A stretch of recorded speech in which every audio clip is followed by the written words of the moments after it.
Welcome, everybody, to episode 753 of the Apex Files podcast, brought to you by Race Comp Engineering.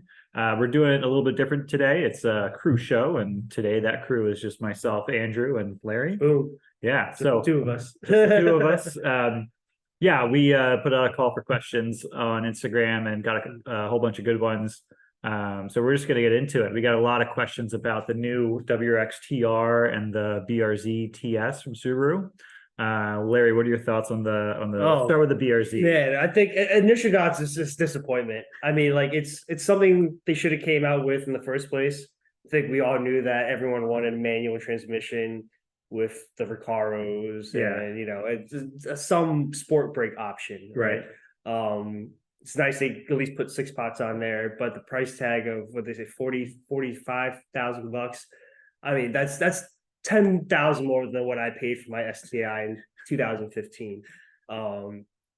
It blows my mind. I know everything's gotten so expensive now in today's economy, but holy shit, Yeah, it's kind of wild. Like the Subaru TR back in 2006, when that was like the first time they used that name, was like the super base model, entry level stripper model that like no side skirts. Yeah, I mean, it still had radio. It wasn't as bad as that Evo RS that they have. It still had power windows at least. Right, exactly. But yeah, like the idea was like it was the cheapest one you could get, and then you could modify it, and that's what the TR was tuner ready. Right. But now it's like it's like the Halo model, and it just doesn't make sense because I'm not even a power guy, but if you're spending almost 16 grand more than the base model WRX and you're getting no more power, it's kind of disappointing. I am curious on the new suspension that they did say it's not based off the GT, right? Adaptive dampers. It is the adaptive adjustable. Okay, yep. Yeah. That and then retuned steering feel, maybe a quicker steering rack. Yeah, so that possibly. For me, I think is the suspension. I kind of would like those adjustable GT dampers, but we don't get them. At that price point, the car would be $50K. Yeah, exactly.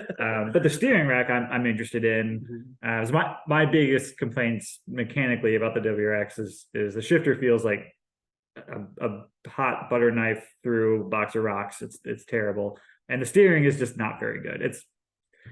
It's not terrible, but it's not very good. And it's not what we call tuner ready for the regular WRX, at least. Well, yeah. So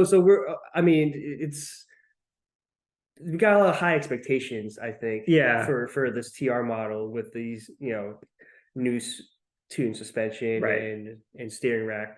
But at the end of the day, we can't expect it to be the next STI. Right. So something I was thinking about recently is, we got the S209 a couple of years ago, the STI S209, and I don't think we knew it at the time that was the last in the S series for Subaru STIs. And just the fact that these, that VH chassis STI, there's really something special about that car. Yeah, and what I'm worried about with the TR and the BRZ TS is like if the special editions that we have now just aren't that special, like an S209 or whatever. It's just kind of sad, I think. I mean, Recaro is cool, bigger brakes cool, and all that, but when you look at it, it's never safe to like say, okay, you just start with a base model WRX and add your own brakes and your own suspension, and they'll come out ahead. It's not like usually like the way to do things, but in this case, it kind of is because it's just not that great. I mean, you had a WRX TR, and you might replace the suspension anyway, and so like at the end of the day, what are you getting and you can't do it yourself? And minus maybe the retune rack, right that part's gonna be a little more difficult. The brakes cool, they are cool, they're also expensive, but you can get an awesome big brake kit from Brembo for which brings us to the BRZ TS. I mean, for me, big disappointment again, considering what the first generation BRZ TS was. At least some STI aero styling, For me, it's not quite as disappointing. I just think, again, the name is weird. Like that should be just a BRZ performance pack. That's what it is. It's the old performance pack, and the TS should be that plus a little more. And it's fine. It's just right. It's funny when Subaru tries to bring these names back, because they easily could have called this the WRX TS too. Yeah. Which That would have made sense, Right. a little bit more because but and then the BRZ, I think it's cool.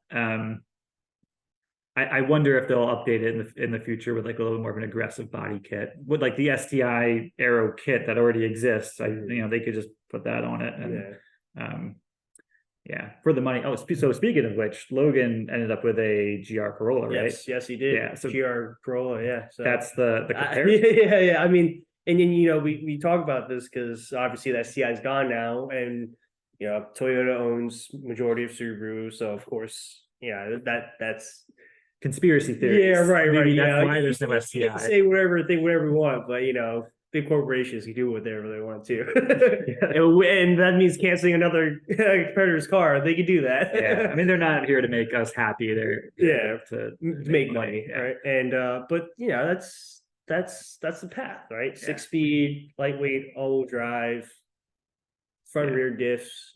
That rally heritage. Yeah, there's nothing else now. It's there's nothing else to that level of hardcoreness. Yeah, which if people are debating whether to get the new WRX, the VB WRX, or a VA STI, I think it really depends on what you're doing with the car. Yeah, how far you're going to mod it. If it's a regular daily driver, the new WRX is great. Oh, it is great. It makes people make crazy power on it.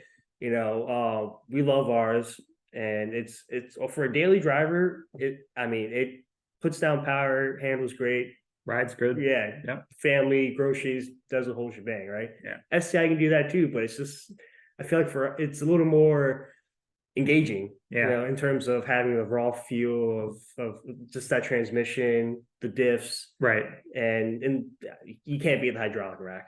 Unless you're getting a Porsche or something. That's then at that point you're at a different territory. So it's just interesting to see Subaru kind of evolve their cars in a way that they get some things moving in the right direction and then take a step back in others, and they never really quite get that complete package. I think like they have everything there to offer to us, but they can't do it. They can't put that package together as a corporation to justify it, right? To sell that whole product, right? They'll sometimes have like a really good vision, like over the course of like the WRX's history, it's shifted like from gravel rally heritage focus to like Nürburgring tarmac racing focus, and then kind of a little bit back now. The WRX is like got the flares that are kind of a gravel focus again, and but they never really like do the complete package to like fit that. Like the WRX is too big for rally. I mean, they are rallying it in the United States, and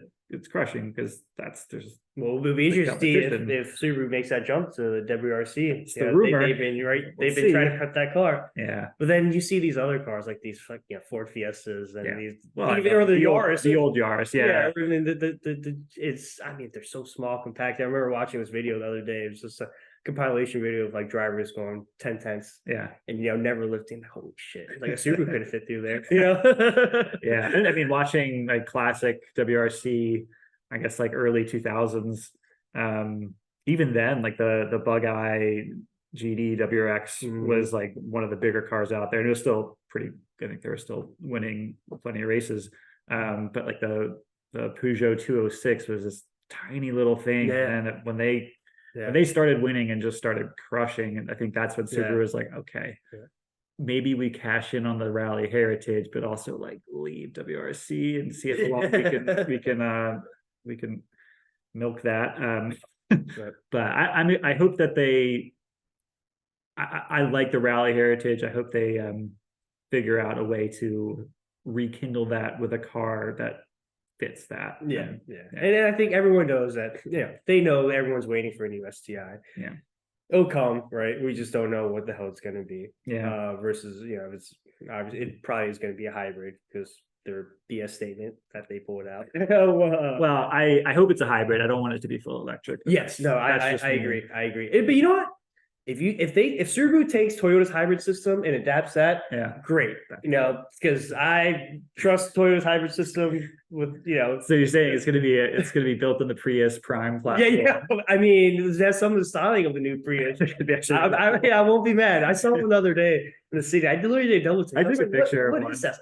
Like It's not that. And then you see some of the ones in Japan that they're modifying already. I'm like, oh shit, Did you okay. see? So Everyday Driver got a Prius Prime, and they're gonna do like a build series on it. Interesting. We should see if Yeah, yeah, yeah. KW's got any. Oh yeah, that would information. be So, riding super sweet. I mean, I think that maybe there's no more. The S209 was the last S series Subaru, but maybe there'll be like a E201 series starting over. Well, they already teasing the STIE stuff. Yeah, right? So they'll go with the E. yeah. Just don't make the Solterra STI, please. No, please don't. Yeah, whatever you make, it better not be a crossover. EV, yeah, we'll pass. All All right, right. what do we have next? Next, Scott asked recommended entry level sim racing seats. Ideally, Ooh. something that can get smaller for storage. I kind of had the same question a while back and then gave up. I think the whole sim world has gone nuts, right? Especially during COVID. But in terms of affordable, like easy stuff that family or significant others or people in your household won't get mad about, that's taking up space, because that is a real issue. Like I know Playseat has a foldable one. I think Dan has one. Okay. Yeah, I think DPK has one. And I mean, for a basic setup, you got a chair that leans back and a rig, everything ready to go, right? To just bolt up the wheel and would it all fit like folded up? Could you like put it in a closet? Yeah, okay. but you also have to have like your computer and right, and then your wheel and pedals still have to go separately as well, right? So like a gaming laptop, would that be enough to run like a set of course? It depends on the laptop too. Okay. The set of course competition, it's so hard drive heavy. But like iRacing stuff is so simple. Okay. Like, graphics don't matter that much in iRacing because let's be honest, they're very behind on the graphics. But the simulator experience is still there, and you can get budget wheels. And then the other thing, I guess, I mean, I've never tried it, but the Gran Turismo in VR sounds awesome in theory. But yeah, I've never tried I've never tried it because I feel like I even get motion sickness, which is weird things. I'm driving on track. No way I'll get it, but it like at home in a VR setting, I think I would prefer a 3-screen setup than a VR. But in terms of affordable, Playseat, I think Track Racer, people who have the budget, Track Racer, those 80/40 sim rigs are the best. They're stable. There's no movement throughout the chassis, especially if you go bigger to the low cell brakes. My suggestion, I think, is if you can get affordable Playseat, or if you have room to make in your household to make room for a small space simulator, do it. It's well worth it versus getting those fold up ones, because sometimes like you're depending on what pedal or wheel setup you have, like you'll be moving around. It's not real secure. I have a real old school Bob Earl setup. Like they don't make it anymore. And luckily that has done me well. I still drive with the Logitech G29, like the old G29 wheel. I upgraded my brakes to the Fanatec load cell ones, which if anyone's, I've heard that for pedals is almost more important than the wheel. It is. As long as you get a decent 100%. Because the Logitech setup, great beginner setup, right? But then once you start getting more advanced and like actually know how to drive versus and taking what you learn from real world and try to adapt to the sim, it's an on-off switch for those brake pedals. Right. With the load cell, I mean, it replicates, it's pressure by pressure. So you really gotta get on the brakes. And after a long day of work for me, like I don't even want to race because I'm tired, and I know like this is gonna be another leg workout for me.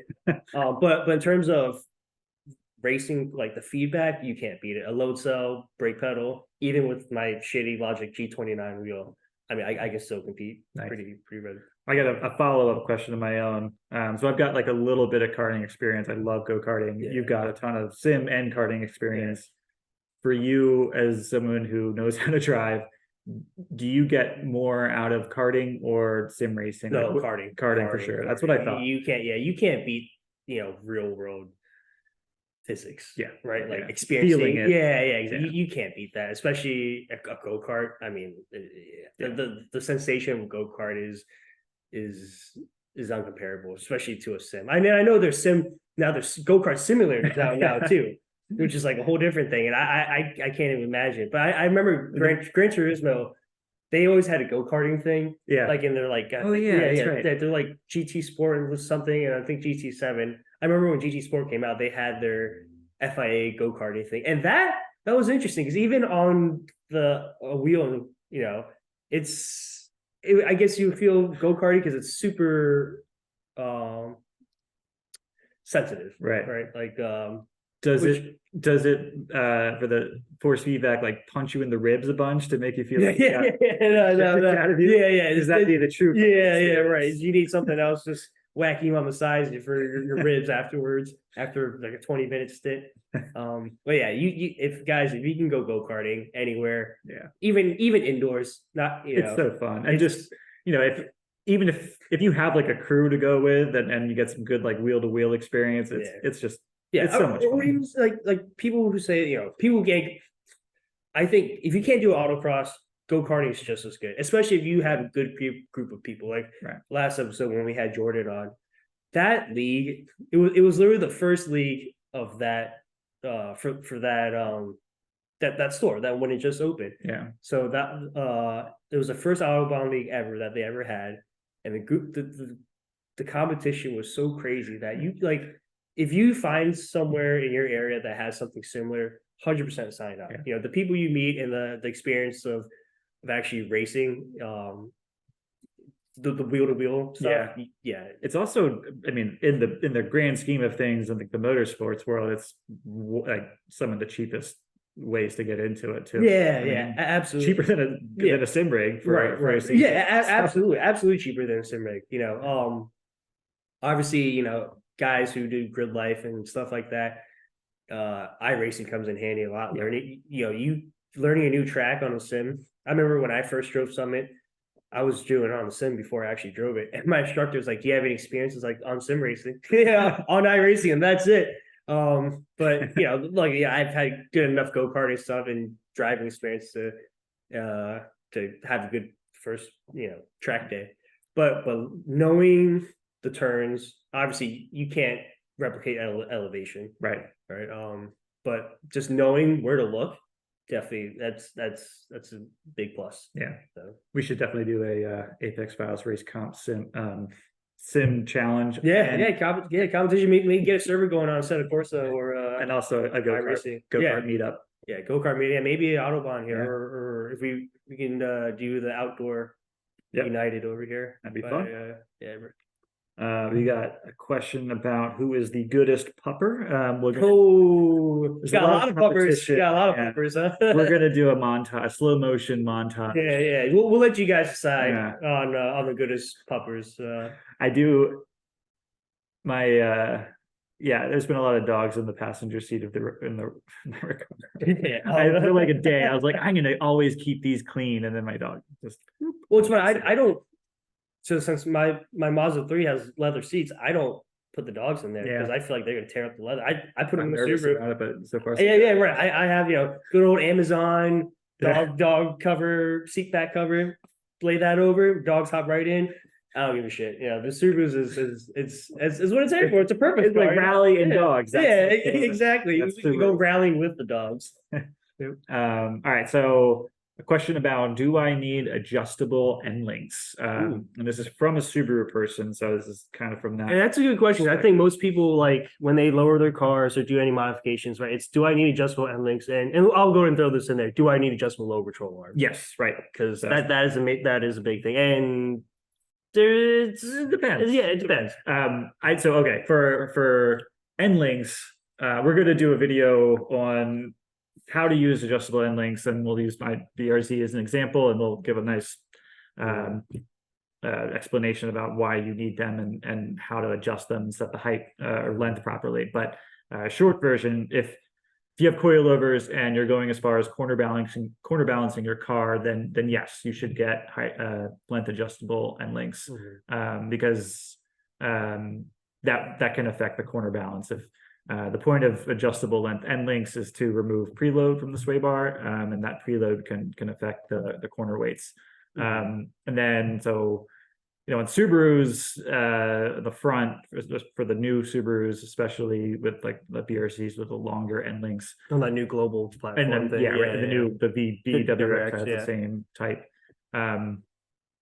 Sometimes you just need them to line things up correctly. If you're using like aftermarket coilovers, the holes are not always in the same spot, so you might need an adjustable end link just to get them to line up right, and clearance and stuff like that.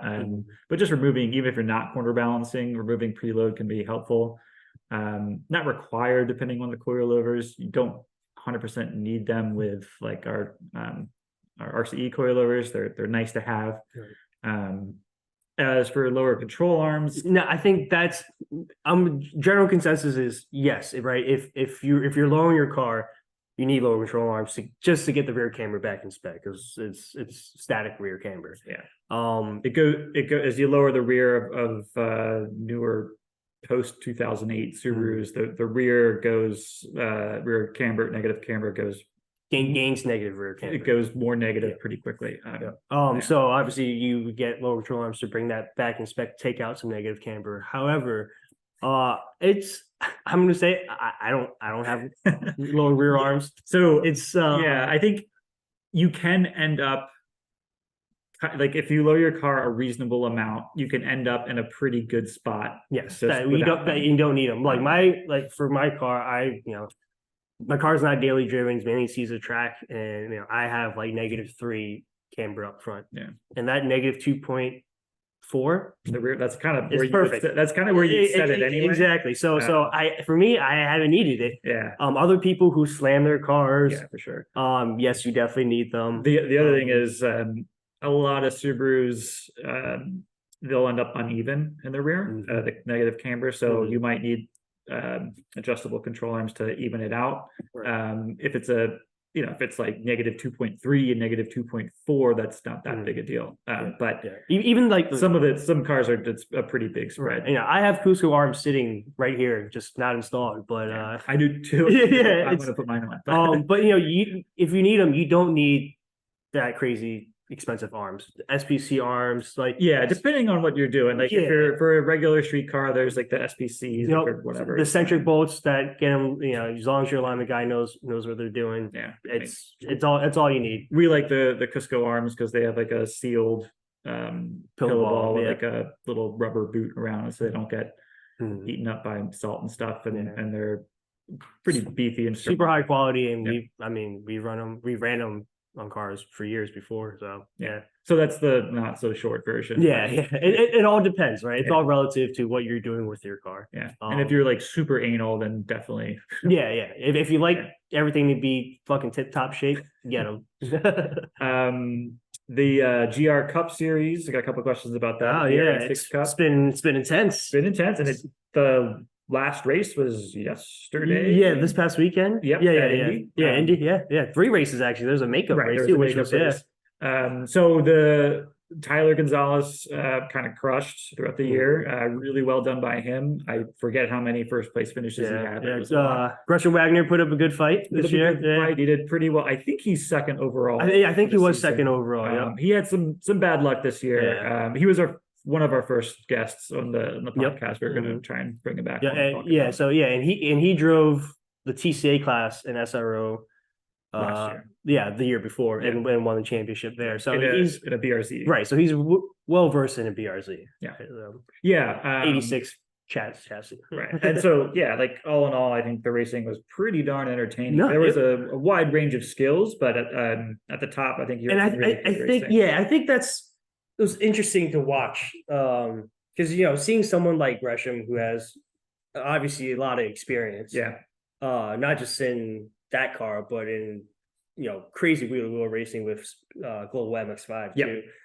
That you have someone like him, and then people that have literally never touched a race car before, right? Or like first year actually driving wheel-to-wheel, and you can see the big gap in drivers.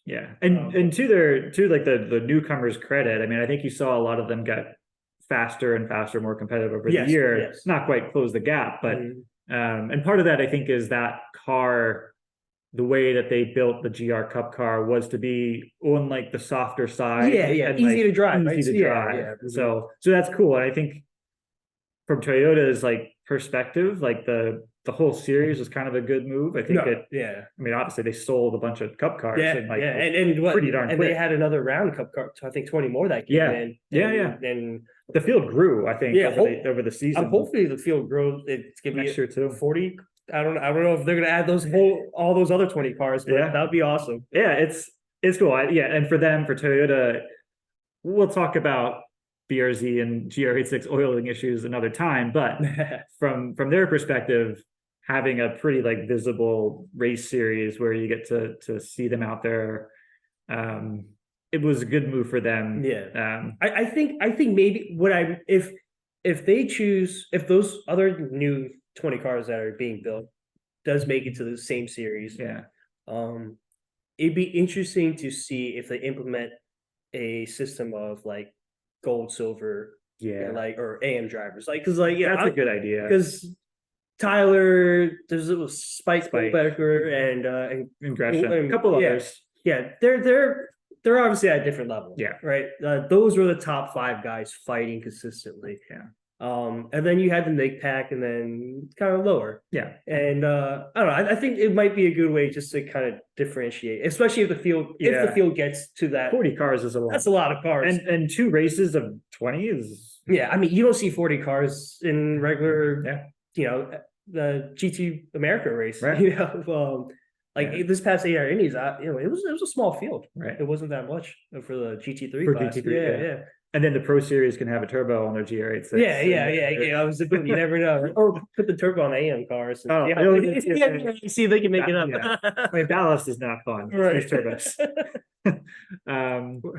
Let's see. Okay, so yeah, we're gonna talk about BRZ and GR86 oiling issues another time. We'll have a guest on for that. Yeah. That's done some research and practical testing as well. So one question here, subjectively, what is each of your favorite 200 treadwear tires? Ooh.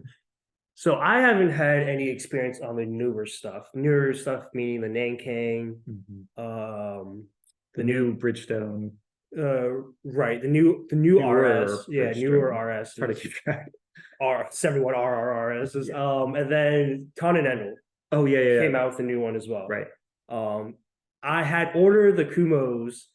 Hold on. Where are they? The X. Let me see. Let me make sure to give you guys the right info here. The Kumo X's V730s, because they were dirt cheap, except they were backward on time. And Tyrac called me back and said we don't have an ETA for these tires. Looks like they're in now though. Yeah, they're in now. Mine have always been the 71Rs. Obviously, if I were to choose now, I would do the RSs, 71 RSs. Yeah. You can't go wrong with any of them. And I think it all depends on what you want out of the tire. Yeah. If you want lap times or durability. Like heat. Yeah. Right. They each have kind of their own flavor. Yeah. And then of course, like your budget, like right. I don't have Yokohama budget. I don't have AO52 budgets. I'm sorry. Yeah. As much as that tire, as badass that tire is, I don't have the budget to run those. Yeah. But you have Falcon. Yeah, I have Falcon 660s on right now. And they're a great tire too. I think for the price, if you're trying to get out there, I mean, I'm looking at tire right now, 255, 35, 18 for 810. For the set, 810 for the set. I'm sorry, 840. Yeah, for the Kumos. Yeah, that's like get out there, get some experience. Yeah. You're not breaking lap records. Yeah, right. You're at the track. Right. If you want to move up to a 200 treadwear tire and get that feel, that's a great one. I mean, you can't beat that. And it's kind of same idea. The Hankook RS4s are they'll last you. Will last longer. They could take some heat at the track, so it's a good kind of like get out there. Get some track time tire. I think a good balance would be the 660, the 60s, just because they're on the cheaper. They're cheaper than the 71 RSs. Yeah. And somewhat competitive. Right. Still competitive. I think they're better than the Kumos.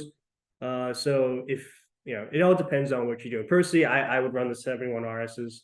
I am keen on trying new contacts or Continentals. Right. I think they're Extreme Force or contact or something. Yeah. But they made news when they came around It's- because Hoosiers, yeah. they're same parent company, I guess. Right. Obviously, I don't know how much that trickles down to that 200 tread retire, but They sort of pushed that angle a little bit, but yeah. like these were made not, I don't know what they said, like in conjunction with Hoosier, Right, but right, like right. they certainly Yeah, got a little that purple crack in there. Yeah. But besides, that's, I mean, it depends on what you're looking for. If you're trying to get out there, Kumos you can't beat. Falcons are great too if you can spend a little more money, and similar to RSs. And if you've got big baller budget, Halo 52s. Although those are often out of stock too. Yeah, those are often out of stock. But these Dan Kings, I mean, I've heard great things about them too. A lot of people in grid life and they're running them. Yeah, we experience. So we just posted a quick basics of tires article, and one of the things we say is compound is more important than size. So like your 305 all season is not doing you much good. Yeah, compared to trash. I think that's a waste. It'd be much better to go with a more reasonably sized dedicated summer tire. Or if when people ask, should I get an all season tire and winter tire? No, just right. You do what you get either winter tires and summer tires, or just get all season tires. Yeah, right. Like because at that point, if you can get the extra set of wheels and tires, there's no point of having all seasons on your car. Yeah, when it barely gets cold or barely snows. Right. So enjoy your car, have fun. Yeah. Right. And so the other thing in the article is you talk about like every tire, even within the same category, all the tires we just mentioned in the same category, they all have like their unique character. Yeah, they don't measure all the same. That's for damn sure.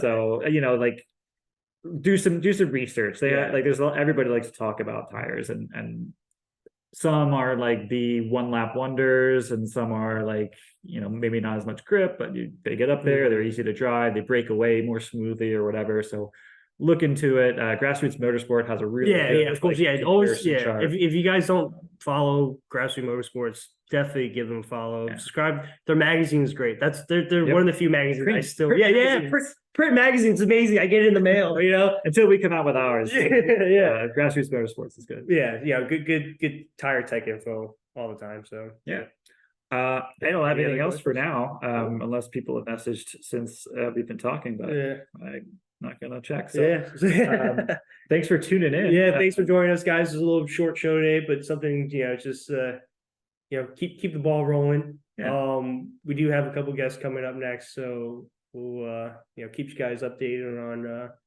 the new stuff. So thanks a lot. If you guys like what you see, please like, subscribe, and share. See you guys. See ya.